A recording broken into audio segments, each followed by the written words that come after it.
Pidatonya bagus. bagus, berisi. Cuma kalau soal realistis enggaknya itu lain hal. Tapi kalau bagus ya. Ya, tinggal bagaimana keseriusan dia mengorganisir Iya, agar realistis atau enggak gitu lah. Kan dia bilang bahwa dalam 4 tahun itu swasembada pangan dan swasembada energi. Nah, di sini paradoknya. Kalau dia program-programnya bukan program yang produktif seperti misalnya IKN yang banyak menggelontorkan dana tidak produktif situ, ya tidak realistis apa yang diharapkan itu. Jadi retorika tidaknya itu akan terbaca setelah 100 hari saya kira. Ya, betul. Akan mulai bisa dilihat ya, apakah terorganisir langkah-langkahnya, terencana. Iya. Nanti terlihat di situ. Lebih fokus kepada apa yang dia pidatokan itu. Nanti terlihat di situ apakah startnya benar atau tidak. Kalau dalam pidato dia itu 80% menurut saya bagus. Good orasi lah. Good speech. Jadi memang kita nggak bisa terjebak juga untuk mengontari pidato, karena kalau Jokowi juga kalau soal pidato kan nggak ada yang buruk soal pidato kan. Iya, good speech. Cuma masalahnya apakah realistis yang dikatakan itu. Ya bagus kalau kita diskusikan tentang paradok. Dia kan mengatakan bahwa bangsa ini masih miskin gitu kan. Sumber daya banyak. Ada orang 70 tahun masih narik beca ya kan gitu. Realita. Ironis ya.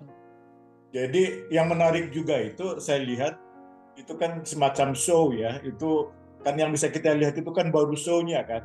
Tapi dari show saya lihat dia udah antitesis dari Jokowi.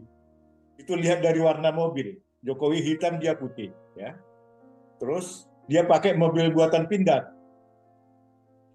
Buatan Pindad itu yang namanya Maung itu dengan Maung itu. Oh iya. Itu buatan Pindad ya? Wah. Iya. Menarik itu. Itu saya bilang menarik juga itu. Jadi dia kan hanya bisa nunjukin. Sekarang kan nggak bisa kita tunggu terlalu lama 3 bulan gitu kan. Tapi yang kita lihat kasat mata itu kan antitesis. Bagus dia. Itu. Iya kan? Iya. Dia yang sana hitam, di sini putih kan. Di sana pakai Mercedes, di sini pakai Maung Bandung. Ada indikasi antitesis ya.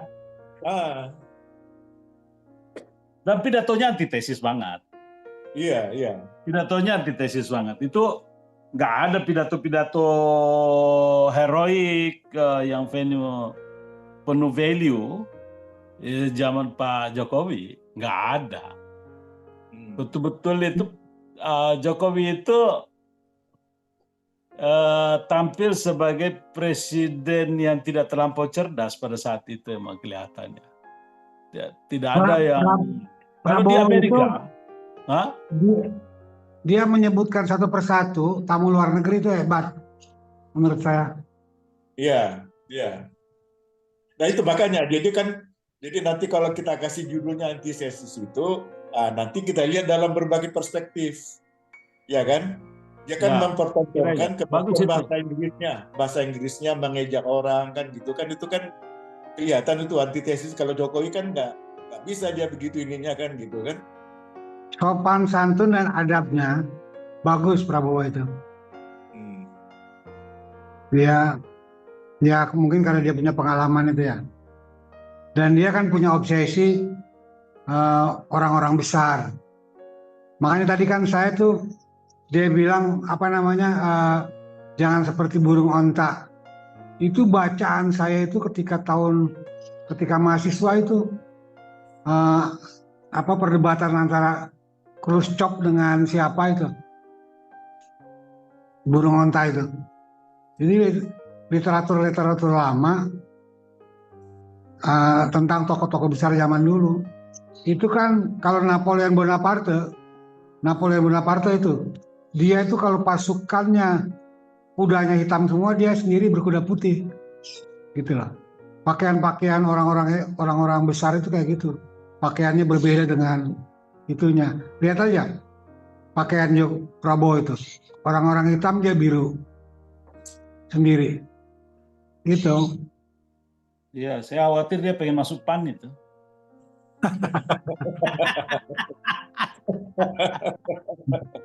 Dia sudah terkooptasi oleh Juhas.